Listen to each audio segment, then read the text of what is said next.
ক্ষমা করবেন জাহাপনা, আপনাকে খুব চিন্তিত মনে হচ্ছে।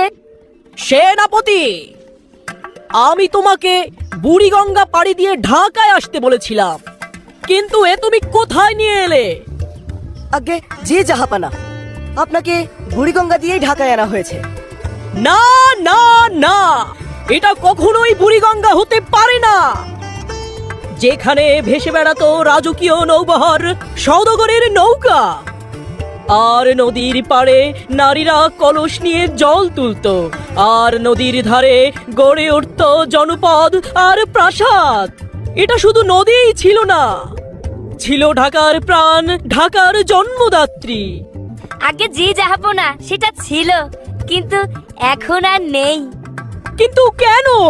জাহাপানা, দীর্ঘ 16 বছর ধরে এই রাজ্যে শাসন করে গেছে এক ডাইনি, যার প্রজাদের মাধ্যমে এই বুড়িগঙ্গাকে তো রক্ষা করেনি, বরং এখানে দখল সিন্ডিকেট এবং স্বার্থের লোভে এই নদীকে হত্যা করেছে।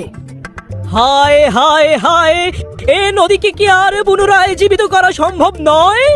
আগে জি জাহাপনা, যদি এই রাজ্যের মানুষ সৎযোগ্য নির্ভীক নেতা খুঁজে বের করতে পারে, তাহলে আবার উন্নয়ন, আবার সংস্কার সম্ভব।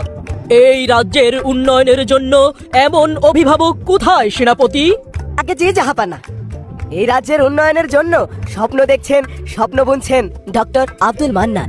এই ডক্টর আব্দুল মান্নান, সে যে রাজ্যের সুখ ফিরিয়ে আনতে পারবে, বুড়িগঙ্গার যৌবন ফিরিয়ে আনতে পারবে, তার কি নিশ্চয়তা আছে সেনাপতি?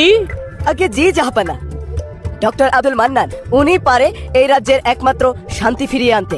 উন্নয়নের চাবিকাঠি তো তারই হাতে। এই উন্নয়ন তার নির্বাচনকালে নয়, বরং এই উন্নয়ন তার নেশা। তবে তাই হবে।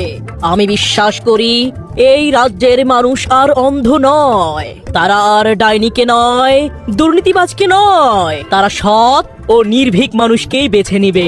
জামাকে দাড়ি পাল্লায় ভোটটা দিও ভাই, এবার না ইনসাফের দাড়ি পাল্লায় ভোটটা দিও ভাই, এবার জামাকে দাড়ি পাল্লায় ভোটটা দিও ভাই, এবার না ইনসাফের দাড়ি পাল্লায় ভোটটা দিও ভাই।